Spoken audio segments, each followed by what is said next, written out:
Hello guys, আসসালামু আলাইকুম। সবাই কেমন আছেন? আজকে আপনাদের সাথে আমি ২টা ফালুদা রেসিপি নিয়ে আসছি।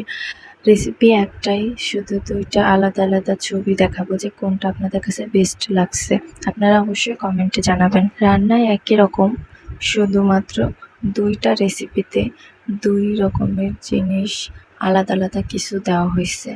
ধরেন একটায় আইসক্রিম দেওয়া হয়েছে, আরেকটায় দেওয়া হয় নাই। একটায় ফ্লেভার অ্যাড করা হয়েছে, আরেকটায় করা হয় নাই। মানে ছোট ছোট কিছু জিনিস মিসিং আছে ২টাই, কিন্তু ২টাই পারফেক্ট ছিল। রান্না ২টাই একই রকম ছিল, শুধু ফ্রুটসগুলা ভিন্ন ভিন্ন ছিল। যেমন ধরেন আগেরটায় ছিল আইসক্রিম স্ট্রবেরি ফ্লেভারের, আরেকটা ছিল আইসক্রিম ছাড়া, মানে ওইটা ছিল ভ্যানিলা ফ্লেভার। এমনিতেই ২টাই ভ্যানিলা ফ্লেভার, শুধু আইসক্রিম স্ট্রবেরি দেওয়ার কারণে ওইটা স্ট্রবেরি ফ্লেভারের লাগছে।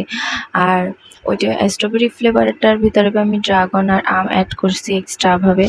আর ওইটার ভিতরে আমি এই ২টার কোনোটাই অ্যাড করি না, যার কারণে ২টা ভিন্ন ভিন্ন রকমের। এখন আপনাদের খুবই কম সময়ের মধ্যে আমি শর্টকাটে বলে দিই কীভাবে রান্না করতে পারবেন।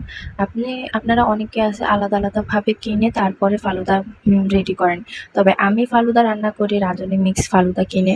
আমি ফার্স্টে ওই রাঁধুনির ভিতরে যে ২টা জেলের প্যাকেট থাকে, ওই ২টা নিয়ে ১ কাপ পরিমাণ পানি দিয়ে জ্বালাই। জ্বালানোর পর যখন ওইটা আঠালো আঠালো হয়ে যায়, হালকা হালকা ঘন হয়, তখন আমি এটাকে নামাইয়া ফ্রিজে রেখে দিই। ফ্রিজে যতক্ষণ আপনি রাখবেন তত ভালো এটা জেল হবে।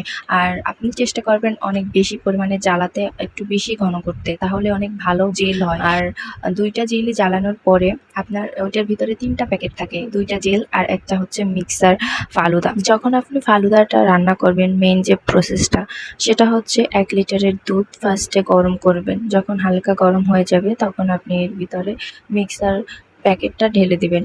আর এর ভিতরে আমি একটা শর্ট টিপস দিতে পারি, যেটা আপনার ফালুদার টেস্ট আরও বাড়িয়ে দিবে।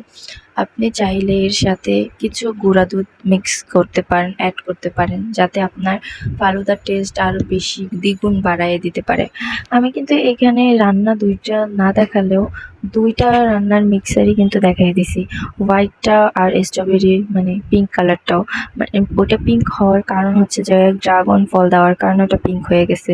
তবে স্ট্রবেরি ফ্লেভারে আইসক্রিমটা দেওয়াতে ওটা খুব সুন্দর খাপ খাইয়ে গেছিলো। আর এরপর এইটা ঢেলে দেওয়ার পর অনবরত নাড়তে থাকবেন, না হলে নিচে বা এটা আস্তে আস্তে হয়ে যায়, দলা পেকে যায়। তো এইটা মিক্সার করার পরে আপনি আস্তে আস্তে নাড়তে নাড়তে জ্বালাতে জ্বালাতে দেখবেন যে এটা যখন সিদ্ধ হয়ে গেছে, আর আপনার যখন মনে হবে যে এটা এখন পরিবেশন করা যায়, আপনি তখনই বুঝবেন এটা পরিবেশন করা যায় যখন এটা রান্না করতে করতে ঘন হয়ে যাবে, দুধটাও টেনে যাবে, তখন আপনি এটা নামিয়ে পরিবেশন করতে পারেন। তবে এটা পরিবেশন করার আগে এটা আপনি ফ্রিজে রাখলে ভালো হয়। ফ্রিজে রাখলে এটা আমার হয়েছিল কি, প্রথম দিন ফ্রিজে রাখার পর অনেক বেশি ঘন হয়ে গেছিলো, পরে মিক্সার করার সময় আবার এক্সট্রা দুধ দেওয়া লাগছে। তো আপনারা একটু পাতলা রাখবেন যাতে আপনাদের এক্সট্রা দুধ মিক্স না করতে হয়। তারপর আপনারা যত ধরনের ফল দেবেন সেগুলো আপনারা কেটে নেবেন। কেটে নেওয়ার পরে যে দেখতেই পাচ্ছেন আমি কিভাবে মিক্স করি, এভাবে আপনারা মিক্স করে নেবেন। মিক্স করে নিলে তারপরে আপনাদের ফালুদা রেডি। এরপর আপনারা এটা ফ্রিজে রেখে দিতে পারেন। আর ফ্রিজে যে জেলটা রেখেছিলেন সেই জেলটা বের করে এইভাবে টুকরো টুকরো করে কাটবেন। কাটার পরে আপনারা আস্তে আস্তে ছড়িয়ে দেবেন। আমার জেল সব সময় আমি এটা দেখছি যে একটা জেল পারফেক্ট হয়, আরেকটা জেল পারফেক্ট হয় না। তো সবুজ জেলটা বেশিরভাগ সময় ভালো হয়, গোলাপিটা ভালো হয় না। তো আমার এই জেলটা ঠিকঠাক মতো হয়েছিল, আর গোলাপিটা একটু নরম ছিল। এটা আর একটু ফ্রিজে রাখা উচিত ছিল। আর জ্বালানোর সময় যদি একটু ঘন হতো তাহলে ফ্রিজে কম সময় রাখলেও হতো। আর একটু যদি কম জ্বালানো হয় ফ্রিজে একটু বেশিক্ষণ রাখবেন, এইটাই। তো এই যে আমার ফালুদা রেডি। আর আমার ফালুদার রেসিপিটা আপনাদের সাথে শেয়ার করলাম এই কারণে যে আমি রান্না করছি, আমার কাছে ভালো লাগছে, যার কারণে আপনাদের কাছে শেয়ার করছি।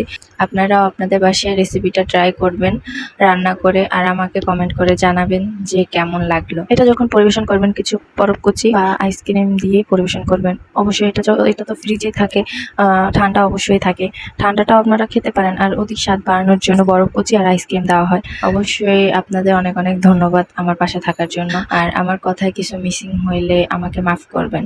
আল্লাহ হাফিজ।